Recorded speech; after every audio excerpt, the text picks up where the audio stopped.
We have a wonderful guest here. Why don't you go ahead and introduce yourself? Yeah, Mark Stetson.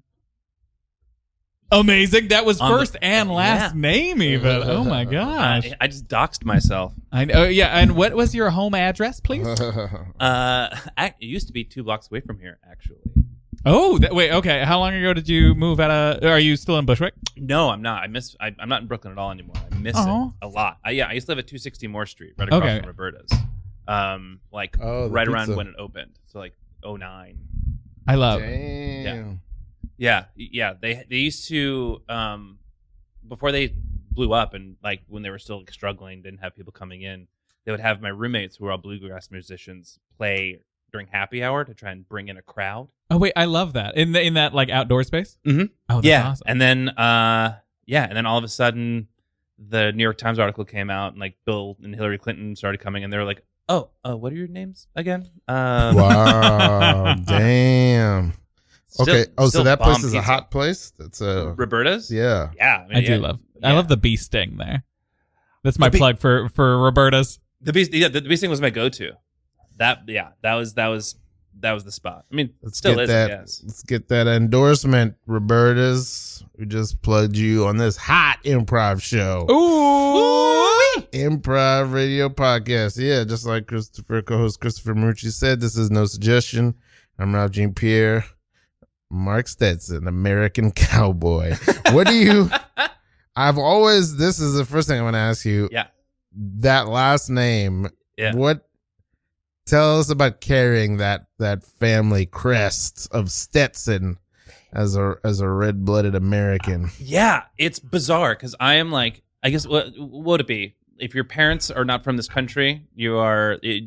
I'm first generation. Yeah. Oh, same. Yeah. I'm first generation as well. So same. You? Yeah. Where are your folks from? Canada. Just barely. Where in Canada?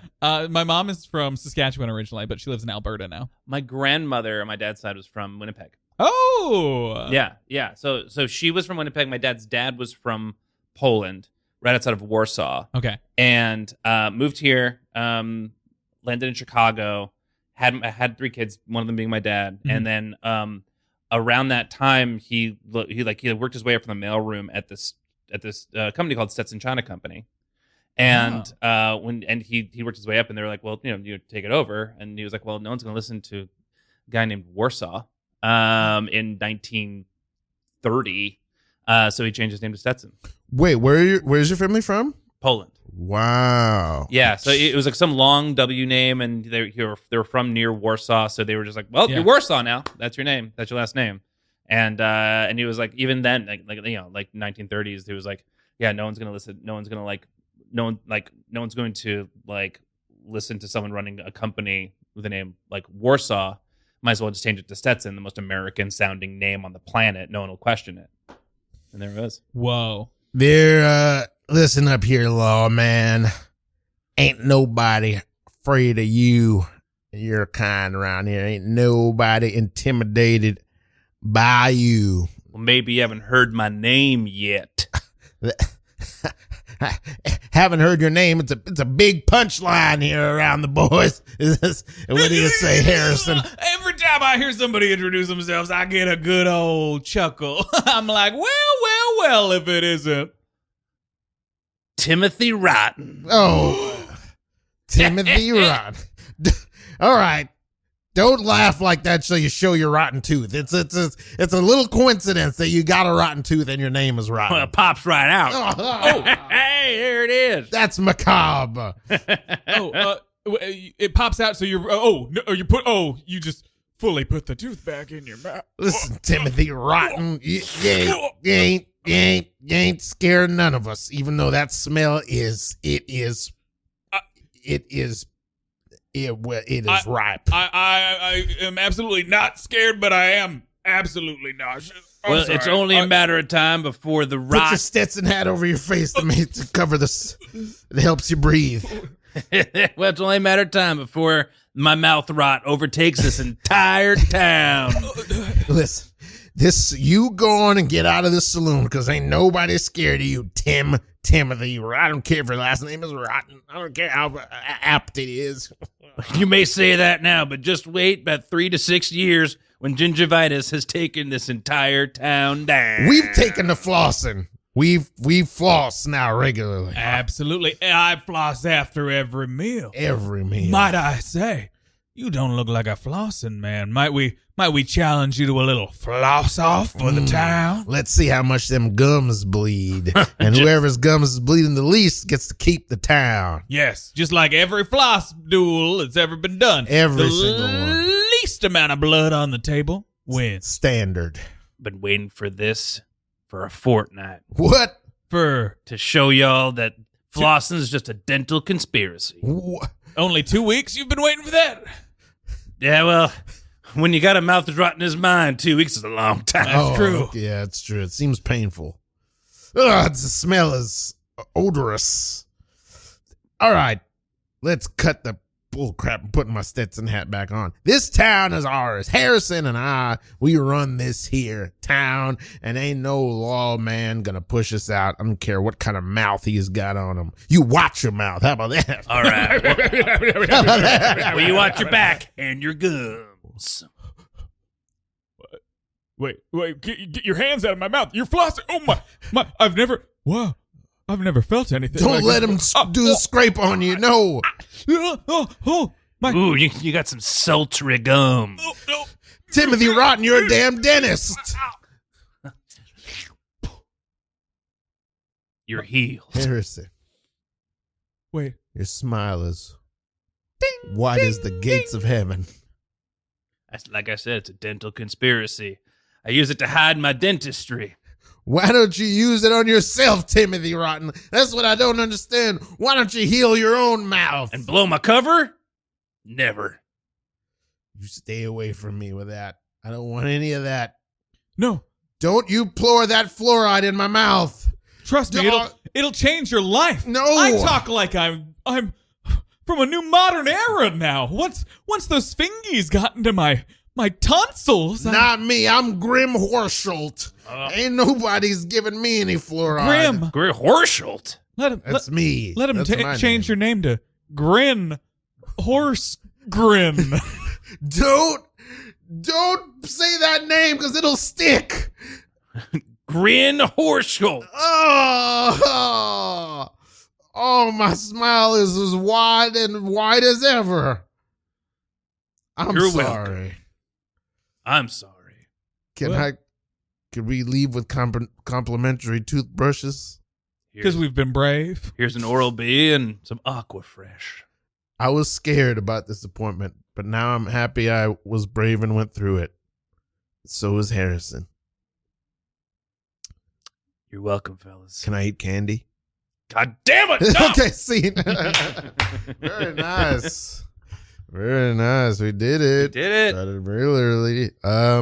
Fantastic. Oh, wow. What a great story about your last name. Wow. Just because your dad worked at this company? My grandfather. Your grandfather. Yeah. Wow. That's like some Ellis Island shit right there. That's really cool. And I've heard of people naming companies after like their last names, but I've never heard somebody taking the last name of a company.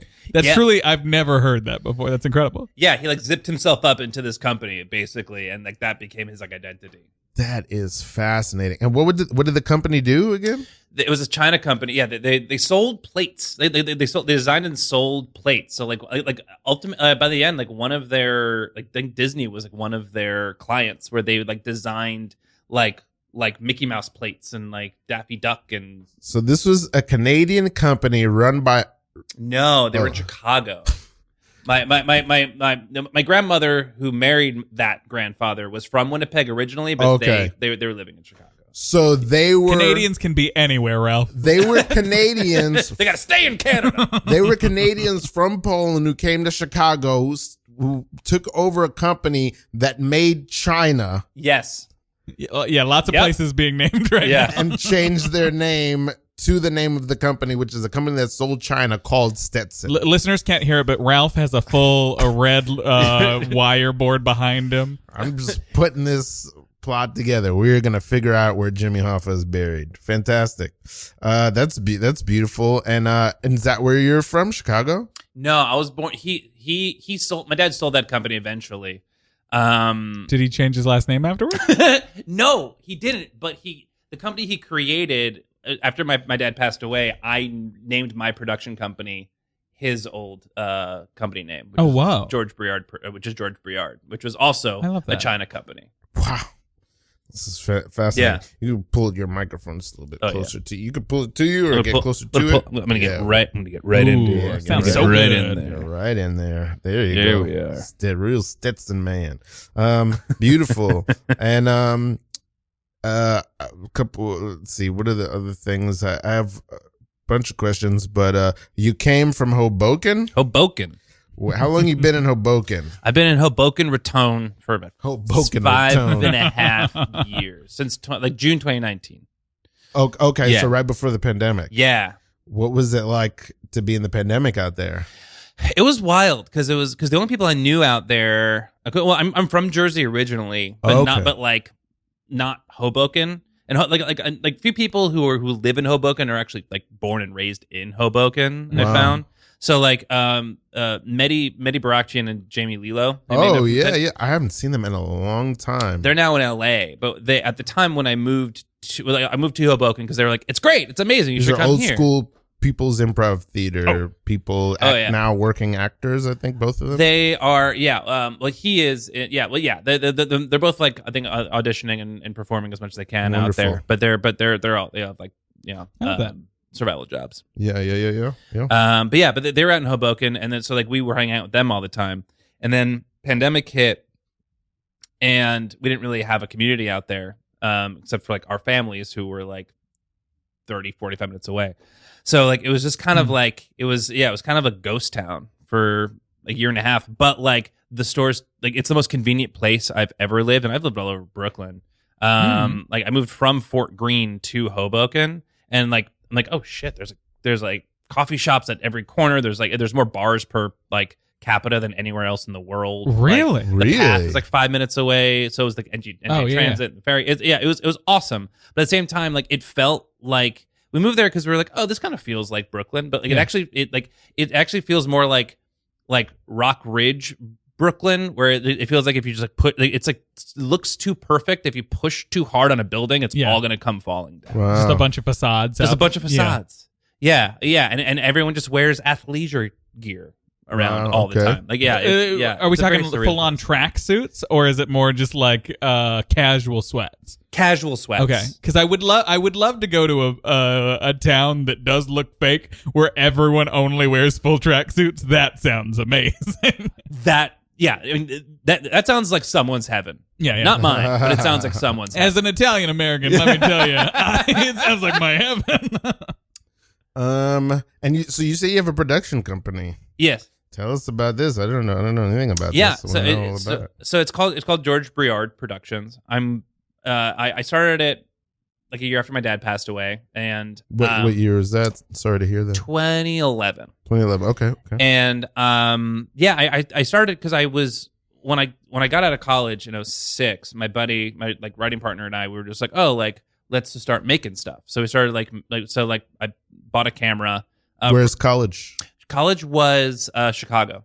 So I ended up going to school in Chicago. I went to Columbia College, Chicago. Wonderful. And when I came back, we were like, oh, like let's start making stuff. And we bought a camera from we were making sketches with Ben Sinclair at the time. That name sounds vaguely familiar. High Maintenance. Okay.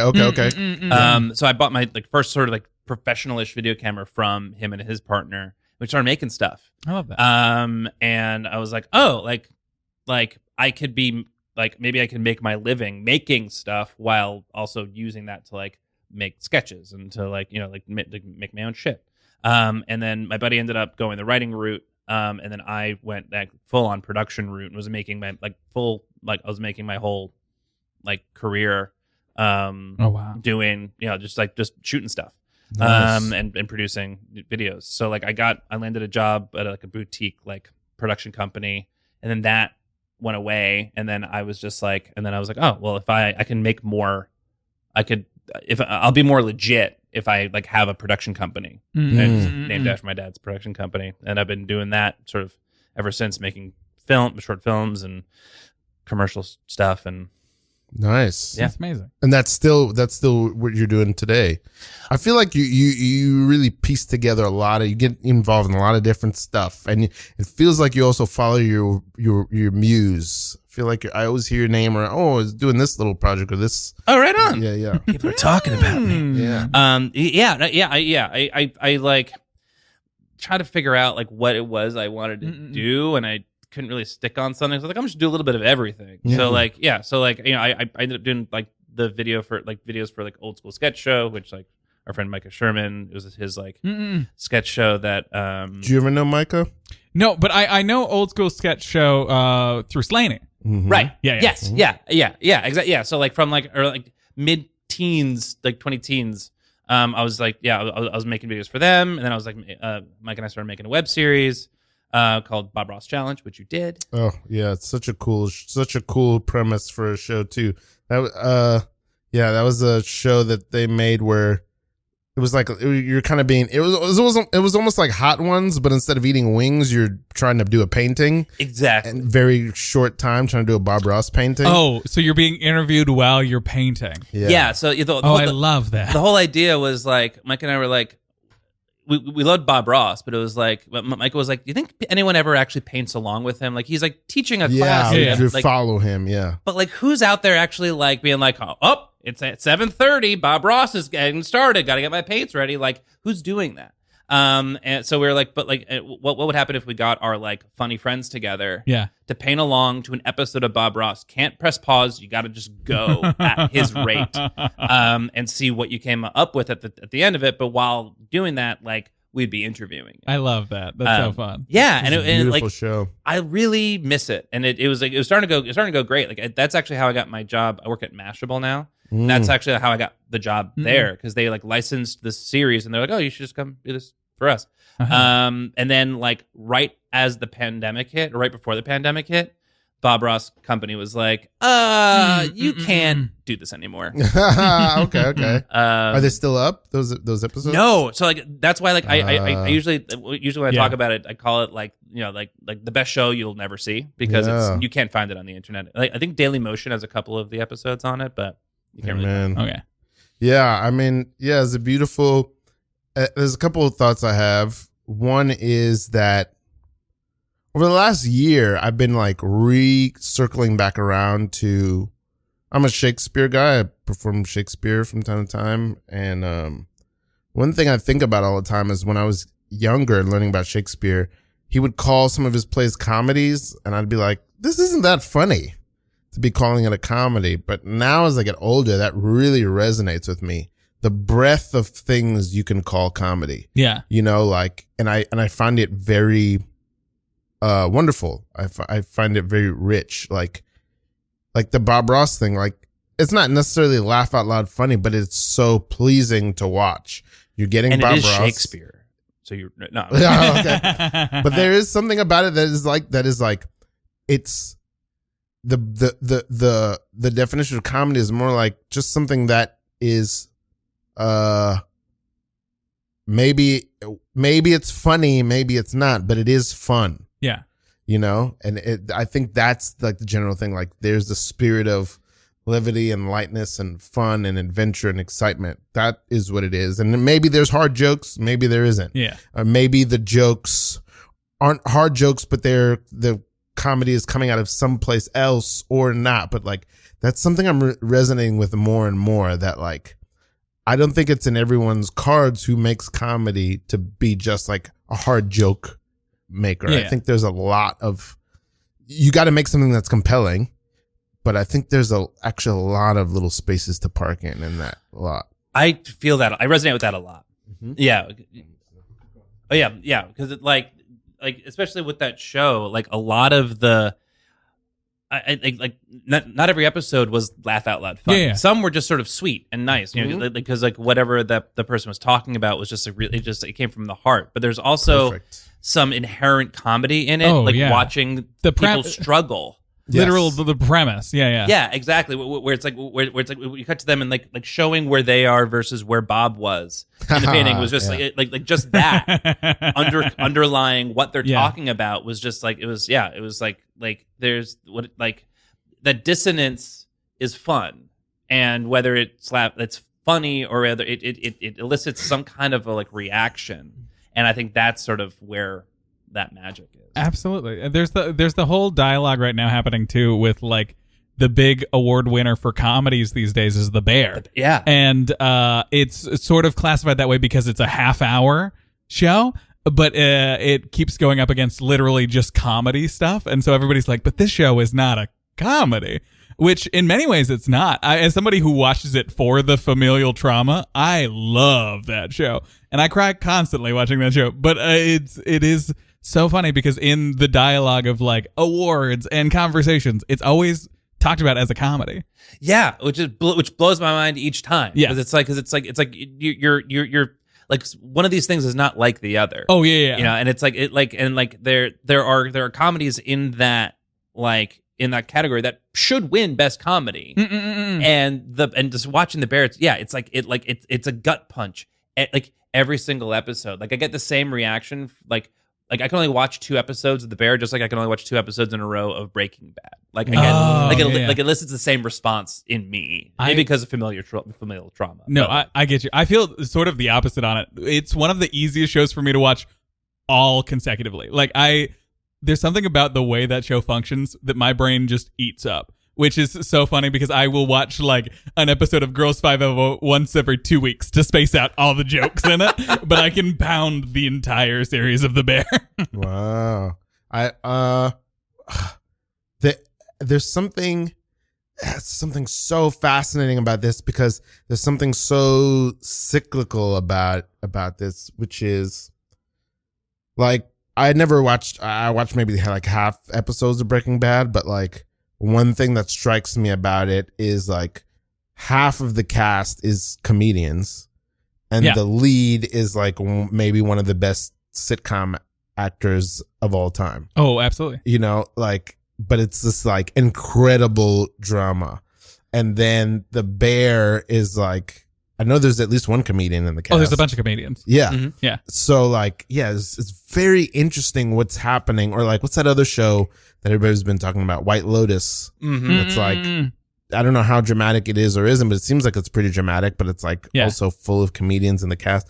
There's something about that. So this like expanding definition of comedy, but then also that so many of the biggest shows that have come out in the last few years either stocked with comedians, were stocked with comedians, and they probably weren't considered like straight up comedies or funny. Yeah.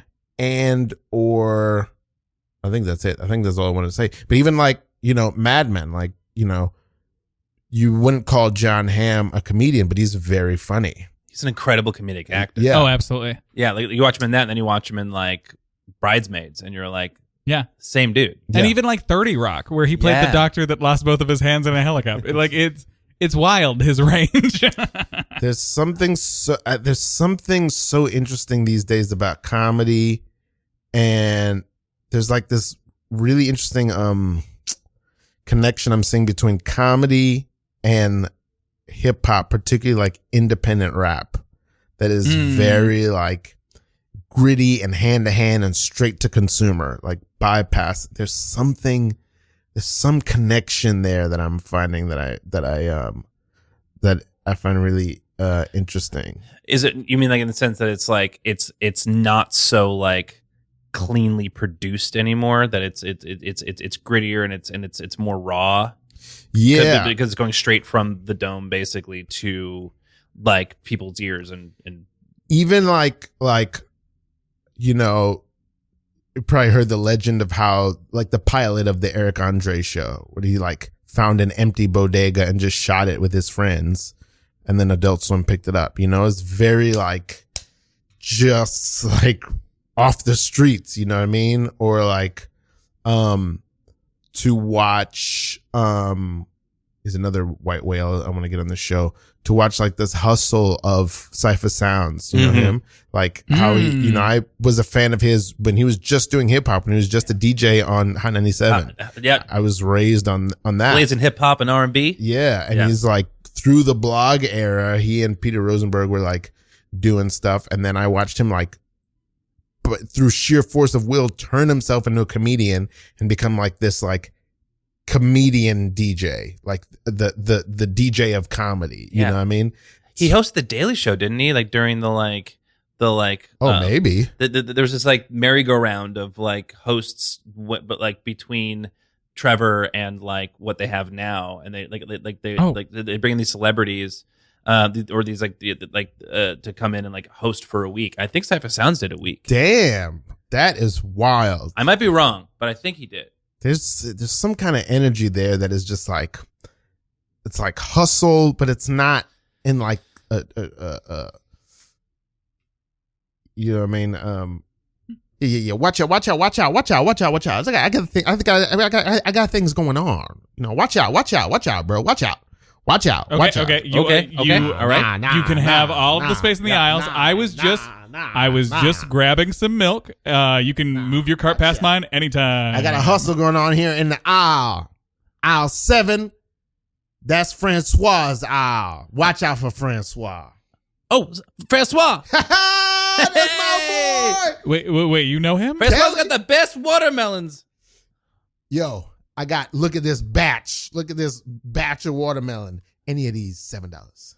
Any of these. Any of them? Any of these. No matter how they feel? Straight from me. Any of them. Any size, any feel. Straight from me. $7 right here in this aisle. I mean, watch out. I was just going to get some oat milk, but grab your oat milk. Okay. Watch out for the Ovaltine right there. That's my Ovaltine. That's the store's Ovaltine, but that's my Ovaltine. Don't touch Ovaltine. Don't touch Ovaltine. Literally, no part of me wanted the Ovaltine. This is the supermarket Ovaltine. That's my Ovaltine right there, right under the watermelon. You're getting a little close to the Ovaltine. I am as far away from it as I can be while trying to get to the oat milk. Tell him, Kelly. Tell him I don't play about my Ovaltine. Francois does not play. Francois does not play. If you mess with the Ovaltine, I go into overtime. over the Ovaltine. And then into overdrive. Ooh! I promise you, I will not take Ovaltine. Kelly, we've been roommates for 7 years. I can't believe I don't know what came over me. I can't believe you've never mentioned your relationship with straight out of St. Louis. That's Kelly. Yes, that's right. $7 for a watermelon. Okay. We'll get a watermelon. We're having friends over tonight. We'll get a watermelon. Look at 2 watermelons. We're gonna get 2 watermelons. I mean, we y'all don't boys. If you Kelly's boy, you my boy. I mean, yeah. Kelly and I've been roommates for like 7 years now. Okay, you cool then. You can get a watermelon. Yep. $7 for 7 years. Wait. Because I'm cool. I can have a free watermelon, or I can buy a watermelon at the. What doesn't give anyone a free Watch yourself, son. You standing real close to my Ovaltine. I back up from the Ovaltine. My hand is fully on the oat milk. I'm gonna put the oat milk in our cart, Kelly. Thank you. Yeah. Sorry. Which one was the store's Ovaltine and which one was your Ovaltine? They're very close to each other, but that's no excuse. The ones that's on the ground is mine, but the one that's on the shelf just 2 inches higher is the store's. I literally would never pick the object that is not in the refrigerated section that's just sitting on the ground. Don't worry. Ovaltine doesn't need to be refrigerated. It does not. It does not. But we are in the milk aisle. Yeah, but they got the Ovaltine here though. It's a standoff. A watermelon Ovaltine standoff. Oh. Okay, Kelly. Yeah. I'm so sorry. I don't know what came over me. It's okay. This is Kelly, look me in the eyes. Look me in the eyes. We are having a dinner party. Barbecue out back. Let's get a watermelon. Yeah. Oh yeah, I want a watermelon. All right, cool. I was about to price gun you both. Come on, Francois! Don't price gun me. I was about to. You were gonna put a label of how much we cost? Yes. To do what, Francois? Watch out for my Ovaltine. Whoa! It's Francois's aisle. Okay, all right. Do me a favor, don't tell anybody about it. See, there's a cleanup on aisle 7. Francois is my favorite. Wow. I would come. Every week. I would get more watermelon spreads. So it's a really stupid idea to set up your own booth. Fantastic. And I'm really, yes, okay, I remember this. I'm really interested in just, your that gumption, that whatever that is in you to like just go around and just making these projects and getting involved in stuff. You know what I mean? It's not, it might be common sort of for an improviser, but I feel like you're very industrious and very like, oh yeah, let's do this. Let's do this. Thank you. Yeah. Yeah. I mean, I'm thrilled that that's how it comes across. It's, I don't know. I have a compulsion to make stuff. Nice. Amen. I we all have addictions. I think for me, my addiction is just like creating stuff and like getting into that creative like energy with people. I think that's why I love improv so much, because that's what it is all the time. I think it's, I don't know, I just like, I have one of those brains where it's like, you know, if I'm not making something, and especially if I see something that really inspires me, I get mad that I'm not making stuff. Oh wow! What's the project that's sitting in your brain that you're like, damn, I never get a chance to get to this thing? Okay, I got the same question for you, Christopher. Oh no! It's no. So I have the show Awkward Family Dinner at the Pit. It's a fully improvised play around a dinner table. It's a family drama. Slaney's in that? Slaney's in that. Who else? What else? Former Phil Cassell, past No Suggestion guests as well. Billy Fenderson. Shout out to Billy. Patrick Darwin Williams. Jenny Borales. All people I want on the show. Christina Perdomo. I don't know them, but I want them on the show. Amazing. and Raina Trider. Raina, I know. I want Raina on the show. Okay, I haven't seen Raina in a long time. Yeah, I don't know if I may be making this up, but I'm pretty sure it's true. I think the only show that Raina currently does, like the only improv show that Raina currently does, I think, is Awkward Family Dinner, which is like, what an honor. Which is like a huge, because she is one of the best, like, just bar none improvisers and performers, like dramatic and comedic, that I love that. I've worked with. Amazing. But so the project that I've been wanting to do for a while, it's been since the pandemic, really, because I was like, I wanted to be doing the show, can't do the show because we can't have live performance. Is it even going to come back? Mm-hmm. And I started thinking about making a movie where a fully improvised family drama film that takes place in real time and shot in real time. We need it. Mark. We need it. I'm going to get into my theory. I think about this excerpt all the time. I didn't actually even hear the excerpt. I heard the person who created the quote asked about the quote. It was on Improv Nerd Podcast, which I don't know, Jimmy Carrane. Shout out Jimmy Carrane, wherever the hell you are. Infamous. Love that podcast. But he was talking to Bob Odenkirk, speaking of Breaking Bad, and he was like, you have this quote where you said, yeah, everybody's taking improv classes everywhere, and that's great, but where is it going? You know, and Jimmy was like, that sounds pretty pessimistic. Like, do you want to clear that up? And Bob Odenkirk was like, well, you know, I just meant what I said, which is like, it's wonderful that so many people are taking improv classes, but where is it going? What do you plan to do with these skills once you acquire them? Is there another step? Is there something else you do to,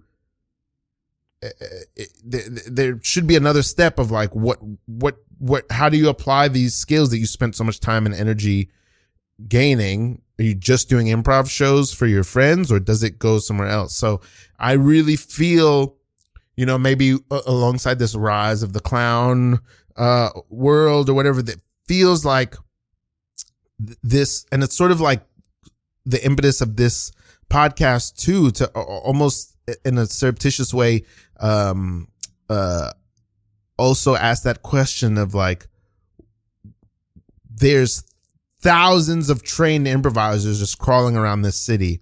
What is the next thing that we're going to do with this? You know what I mean? It's reached critical mass. It wants to spill over into something else.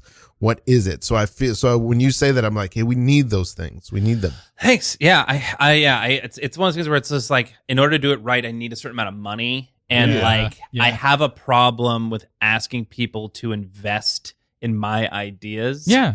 You know, like it's like that's sort of like a major sort of obstacle that I'm trying to work through. Is like, I have these ideas of things I want to do, and I get mad that I'm not doing them. But the only thing standing in the way is me just like asking people if they're in. You know, like I mean, because like the cast is one thing, the crew I can get, but it's getting that money and getting people to like. So like I built this idea. Like, okay, well, if we get like a theatrical run of the show, then people will understand what it is, and then it'll be easier to get the money. But to your point, it's like, why don't we just fucking just go out and get the money? So like, I think that like, I think that, to your point, I think it's like, another thing too about it too is I think that like improvised film is sort of like, people have been doing it, and like at different times of Mike film. Lay. Yeah. That's all I know. That he makes improvised. But and there was Mumblecore that was sort of doing it, but like who's the guy waiting for Guffman? Christopher Guest. A lot of Christopher Guest. Those were largely scripted. Oh shit. Which kind of which was kind of mind blowing. But I think it's like, I don't know. Yeah, I think ultimately it's just like, I think it's getting to that thing first and doing it well, I think is what I'm really excited about with that project. I just got to jump in and do it. I see to pull the microphone a little bit closer to you. Yeah, I just got to jump in and do it. Yeah. What was? Yeah, what is the project you wanted? Lots of pointing now. Oh God. They're both pointing at Christopher Morucci. Oh no. So in my creative process, I often am drawn to things that I work with other people on, because I know that my main motivator is being held accountable by, like, I don't want to let this person down. I love working with this person. I also love the way that, like, I know what my voice sounds like, and so when I'm like, oh, I would like to work with this person and do this thing and see what comes from that. Because I'm like, ooh, what happens if I work with my buddy Kendall on this project? What happens if I work with my buddy RJ on this project? And they're going to be two fully different things, because they weren't just my mind. But at the same point, I've never done just like a full solo piece, like a full solo show. And They're so fun. I know. I actually have recently started to write one. Yeah. Because I just finished up a run at the Edinburgh Fringe Festival of a 2-person like disco clown show that I do, and it was so fun. And at the same point, I've never felt more inspired. Like, just I got to see like 4 or 5 shows a day, like do the hardest thing I've ever done in my life and have so much fun and be so tired all the time. But I was like, oh, I got to see things, because I would never classify myself as like a stand-up or a storyteller. And so I was like, what would a 1-person show look like? But I got to see like a bunch of more like abstract, sketchy, charactery, like 1-person pieces. And I was like, oh, okay. There is a form or a medium that I could do something in. And so I've been writing a 1-person show, and I'm excited to see where that goes. Hell yeah. Clarence, I've been telling you for a long time that you're not a star, but maybe I was wrong. Maybe I was wrong about you, Clarence. Well, seems like you're a star lawyer at this firm. Thank you. It doesn't help that you are saying this in front of literally everyone else in the firm. I really doubted you. I had low expectations for you. I looked over you. I would pass out papers at the meeting, and I would purposely not pass you a paper because it didn't feel like it made a difference. And don't worry, I noticed. I was aware that I wasn't receiving, any emails or any work for the first 4 or 5 years that I was with. Yeah, it must have been nice. Now, Andy, now this is, my goodness, just went to Emerson. Mm-hmm. 6'3", blonde. We're just again. I don't know I'm what perfect. being 6'3" or blonde have to do with being beautiful. Faded lawyer, jeans just fills them out. And I get that we human. I get that we have casual Fridays, and it is okay to wear faded jeans to the office on Fridays. But I appreciate the sentiment Just of think having of James Spader in the 80s, but just give him steroids. No, just no. Beautiful. I'm going commando. Don't worry, I can see him. I can see him with my eyes. Again, this is my promotion. We are here at my party. What was your name again? Sorry. It is Clarence. Clarence, yeah. Can you speak up? I can't hear you from all the way up here on my cloud. He's Oh tall. my He's goodness. tall. I am average height. But you're... I am 5'4". come on. Okay, so I'm slightly below average, but I am 5'4". All right. Yeah, I believe they'd call you a short king. Yes, because More like I'll call you a prince. shortcake. Short cake. and this is actually something.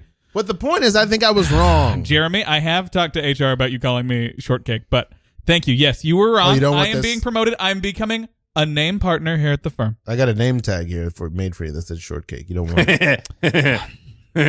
I mean, if it's a part of the ceremony, I will take the name tag that says shortcake. Okay, great. Thank you. I'm Looks real cute on you. Looks real cute. Okay, I will. I got Andy will a talk name to tag, but it's just HR. a picture of Shaquille O'Neal. That's right. There you go. That's right. That's not what name tags are. That's a photo. You handed It's him The a point is, photo. I think I was wrong about you, Clarence. Yes. Okay. Thank you. Yes. Let's get back to me. Oh God, my name is finally going up on the building. It is. Name is going up on the building. I'm a name partner now. We've made you We've partner. done it. It's been a Because few because years. even I just though wrote sucks. I was never included. Sorry, what did you just say? I just wrote sucks next to your name. It's hilarious. This is a big construction job too. Those letters.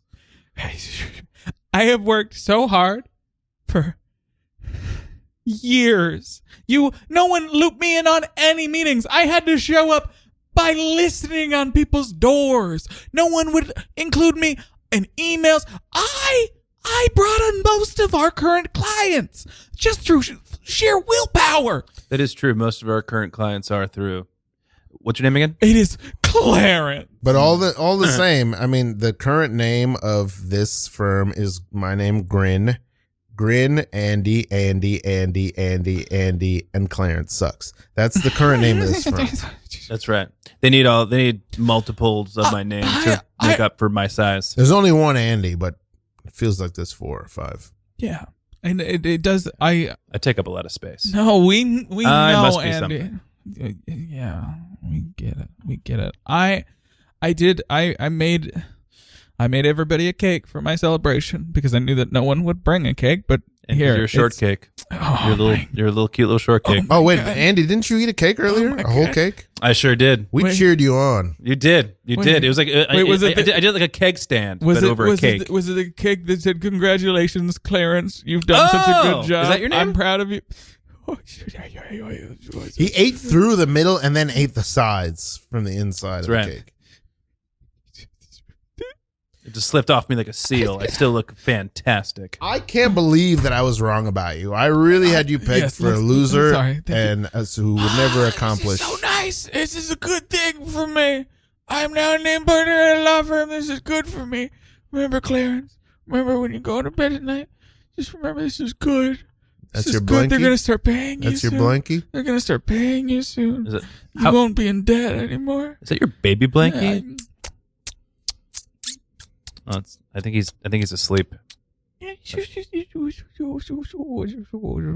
Those are pajamas with a butt flap. He's really adorable. Someday I'll get taller. All right, I'll give him his office back. He stopped growing at a certain age. I'm You give him his office back? I'm only in my mid-40s. Yeah, I have 8 I'm offices. only in I'll my give him one. mid-40s. I still might get taller. What did you say? I'm only in my mid-40s. I'm still taller, but I'm still asleep. You can't grow in your 40s. No. Andy, are you still growing? Oh yeah. Yeah. Doctor said I will never stop. But you probably get smaller. No, I won't shrink. I'll get taller, maybe.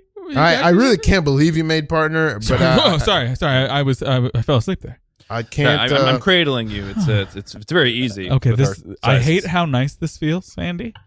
I've got one. You're still partner, and I won't take that away from you, and you'll have the full powers of a partner Thank God. to make decisions. Thank God. I will change your name on the sign to shortcake because Clarence just doesn't have the same ring. So it's gonna be Grin, Andy. Andy. And shortcake sucks. The suck stays on? Yeah, we're gonna get a scene.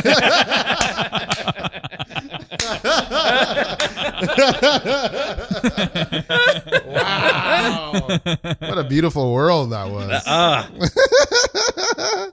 Yeah. I want that cake. Oh, absolutely. I really want to say sometimes in my clown world I can be in my mind like maybe I'm over improv, but you know what, I never am. No, I'm never over improv. It's not. I mean, for me they all fit together. I feel like I'm using a lot of clown when I do improv, but absolutely. Yeah. But the improv it's beautiful. I think it's sort of silly when people are like, this one piece of comedy is better than all of the other comedies, and so I'm only going to do this one thing. But it's like exercising. Like, if you only do push-ups, you're only going to get good at push-ups. Yeah, absolutely. You're gonna have like a massive upper body, but like no lower body. Yeah, but then you can't do crowd work with a massive upper body. Absolutely not. Yeah, you can only initiate. Yes. Yeah, like I feel like in was it the Z episode you were talking about this? What was it? A Centralia quote? Z? Zevon. Oh yes. Yeah. Shout out Zevon. Great Zevon. Yeah. Love that dude. Yeah. But yeah, you brought up a quote. I forget what it's from, but you're talking about how like you use like you're in position to use everything that you have or everything. Oh, it's a Steve Martin quote. Oh, right, from Born Standing Up. Yeah. You'll use everything you ever learned. Oh yeah. And I think that's another part of like why like I was doing so many things over the past like 15, 20 years is that like it all adds it all adds something. It gives all of those things give you something that you can use that makes you unique and that you can pull from. It's a tool in your toolbox. Were you in in the last few minutes I know what I want to talk about, but were you doing all this stuff thinking about like an image of like this is the toolkit that I want Stetson to have as I go forward, or you're just like, no, this seems interesting. Yeah, it wasn't a like I wasn't building anything intentionally. Yeah. It was just more like I just like this is something that is like pulling me, and I want to know why. Following the bliss. Yeah. Ooh. Okay, I want you as quickly as you can tell me the story of Ali Farahnakian asking you to start Pit TV or to run it. Yeah, so it starts like a few months before. The founder of the People's Improv Theater, the infamous Ali Farahnakian, still one of my favorite improvisers in the world. Strange man, I love him. Very strange man. Very yeah. It started a few months earlier where it started at the holiday party year before in 2014 where we were in the green room, we're all hanging out, and he mentions Burning Man, and someone's like, "Oh, Mark goes to Burning Man." He's like Stetson. He's like, "Come here," and like he starts asking me questions about it, and he's like, "You know what? I'm going to go this year, but I need someone to help me. I need a Sherpa. So Ali, I need a Burning Man Sherpa. Wow. Will you help me?" I'm like, "Yeah." I mean, I was like, yeah. I'll give you all the information. I'll help you. And a few months later, as tickets started coming out, he was like, Stetson, Burning Man Sherpa, help me get to Burning Man. Like, what do I got to do? And I told him all the things, and he was like, "All right, and you'll do all that for me?" I'm like, "No." The part of Burning Man is like radical self-reliance. Like if someone does all the work for you to get there, then what's the point of going? Then like, what are you doing? And he was like, "I like you. Speak truth to power." I love it when the people in power call themselves power. Yeah. But it was like a very productive conversation. Like he really he heard it, he took it, and he was like, "All right." So he was like, "Give me everything I need, and I'll do it. I'll go through all the steps." So I gave him all the steps, like told him where to go, like how to do it, but he had to walk through that himself. And he did it, and I was running a Burning Man camp at the time, so he joined that camp, and he could only make it the second half of the week, so I like set him up with a spot, for him, and he showed up on Wednesday, and he was just like in awe. Like it was like the first time I ever saw Ali not know what to say. Like the first time I saw him like speechless. Wow. Because he was just like taking it all in. Amazing. And and like he like at that year my camp was I think 100 people deep. Wow. And so you go like every year. At that point, that was my last At that point, I had gone for 10 years straight. I feel like that was like the height of Whoa. Burning Man. That I would time. say so. Yeah. But I mean, I have no other context. Well, because after that you were, they didn't have you. They didn't have me. Yeah. So we're there, and he's experiencing this thing that I built, and this thing that I'm organizing, and this and how it's running. And I had talked to him a few months before about how like Pit TV wasn't a thing, and it should be. Like I mean, it was, but it wasn't like what it was a thing, but it wasn't like really like at its full potential. And I pitched him like on what it could be like weeks before. And we're standing at Burning Man on the playa, and he turns to me one day and he's like, Stetson, how would you like to come on and run Pit TV? And I was like, yeah, that sounds great.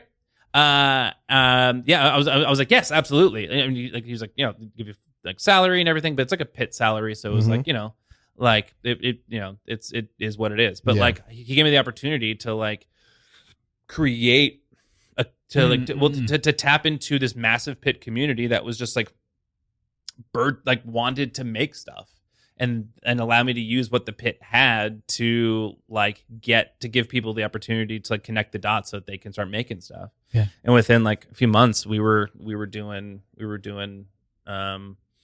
like a video a day. Oh, that's amazing.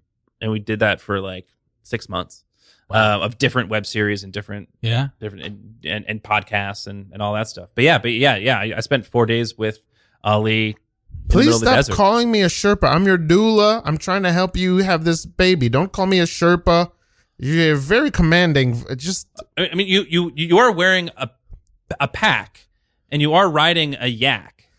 Okay, with a very large stack. Well, that's my thing. But I'm a doula. Okay, I'm here to help you bring forth your child. Honey, let me do my job. They are the best in the neighborhood, and we want to have the best experience for our child. So let's just listen to the doula.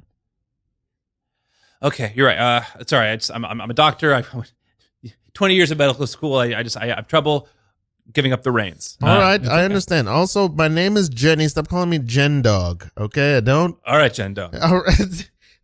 Hey, honey, we got to listen to the doula. We got to say her name when she asks us to say her name. All right, trying to be hip. All right. Loosen it up. All right. That is very good. That's good movement. That it's gonna help the baby come forth. I used to do competitive limbo. All right. Hey, honey. No one asked about limbo. You're right. You don't need to bring up the limbo.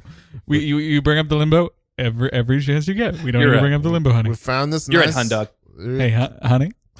I don't like it either. Okay. You're doing great. This is new for me. Yes, it's your first child, but you know we're just so excited. You guys are a wonderful couple. I think you're doing great. All right. Thank you, Jen Dog. Even when I say it that way, even okay. It's not the intonation. Even if you have love in your eyes. My name is Jenny. Okay. Right. You have a lot of ideas on schemes and plans, but we're just gonna bring forth the baby, very simply. Okay. Easily. So just one last thing. Okay. That was you said you've said one last thing. Almost 17 times today. Okay, this is the last time. I promise. So I was thinking. I mean, this is something I've always wondered. Honey, put the chart away. Okay. Okay. Sorry. Don't put it against the camel. Does the camel not like it? I don't know, Cam but dog? it just doesn't seem Cam dog, respectful. do you mind this? Okay, maybe I'm nitpicking. Go ahead. Okay. I was just thinking. We get her. When the time comes, wife on her back, and I would just push the stomach really hard. You're the wife. You're the one who's pregnant. That's what I mean. I, as the wife, am lying on my back. Honey, do you see the problem here? You are planning this so You're thoroughly. outside of your own pregnancy. You're like looking down at it. I am my own doctor. You're right. I'm. I am. Honey. You're the professional here. You're the medical expert. Okay, I don't like you saying that. Okay. I do have to admit that I would like you to also be a professional because I'm not a medical literally doctor. I'm a doula. doula. Okay, well that's something. I'm here to aid and help. Jen doula. You can say honey, that. Hey, honey. I'm just gonna give you a massage. I do We're just prefer gonna Jenny. Oh, that feels calm nice. down. We're Oh, just that gonna feels so calm nice. I do down prefer and, Jenny. and listen to what the that doula feels- has to say. The doula's about to give us the tips. I'm finally with the birth. relaxing. This is Okay. great. Yeah, Yeah. just that's all you need to do really now is just relax. It's also, I do want to talk to you because I've just been realizing that you and we are very different people, and I know we've had a wonderful marriage, but I'm so much calmer There's than two you. uh-ohs that just came out. My water just broke. Okay. Well, we're I prepared think. for that. Wait, you just I said, can't tell if okay? it's my water broke or I'm just really sweaty. Honey. I mean, you are sweating a lot. Oh. No, it's if my Are water you definitely starting broke. to feel- You're My water starting to feel definitely broke. contractions? Yes, I'm starting to feel contractions. Okay, good. So this is the time now, definitely to just we want to push if as long as there's pain, but then once it Already? subside. Well, just a little bit, just to get things started. Jen, dog, I don't know. I don't know what Put the stethoscope away. You don't need it right now. Okay. Honey, you were. I can't believe you were able to pack a chair. You've packed stirrups. Oh my! Yeah, I'm doing it myself. Honey, did you The time has come. put it Just in an reach IV? in What there? did you do? Don't just reach in there. Give it time. Let it happen on its own. I'm giving myself an epidural. What? Oh my God! This is happening. Babe, This is babe, happening. babe. What is this equipment? Are you producing music right now? This is yes. I brought my 818s. Okay, and I love that you wanted to bring your side passions into the baby's life. Show them that they can do whatever they want. They can have a career. They can follow their dreams. But right now, I need you to focus on not giving yourself a C-section. Put that knife away. And you're reaching in at the same time as you're trying to. Don't attach electrodes to my camel. Cam Dog looked like you really needed it. Actually, I do kind of like Cam Dog. Cam Dog's a good name. You For our guys. child. Oh my God, baby. Cam Dog. Cam Dog. Cam Dog's coming. Oh my Cam God. Dog's coming. Oh. You're Cam Dog. Oh wow. Oh my God, Cam Dog. That was the easiest birth I've ever been a part of. Wait. Jenny, you're the best. Thank you. Scene. Wow. Wow. Just a good birth. Yeah. Just closing out on a birthing scene. That was very nice. Yeah. Okay. Yeah. What do we got? Is there anything you wanted us to cover? Anything you wanted to get in tonight that we didn't get? I'm just rolling with you guys. Yeah. We're we rolling. covered a lot of ground. We're having a good time. Absolutely. How about you, Christopher? Anything that you wanted to get into that we didn't hit yet tonight? Ooh.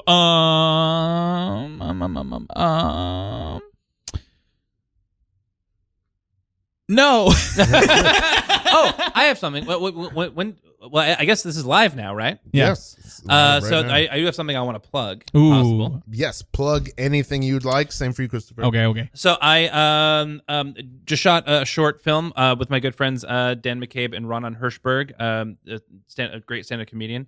And we have a Indiegogo. Ronan Hirschberg. How do I know that? Does he do stuff with Joe List? Yes. Oh, yeah. I watch their movie podcast Yes. sometimes. Yeah. Very cool. Yeah. They're Joe List is awesome. We made a movie. They wrote it. I That's produced amazing. it. I'm editing it.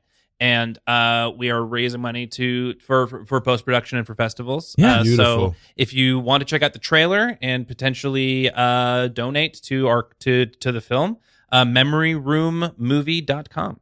Yes. Memoryroommovie.com. Mm-hmm. That's amazing. I just want to say I love what you're doing and that you represent the improv community with all your industriousness and like making projects all the time and just like using your expertise to constantly grow your expertise and grow your catalog like very organically.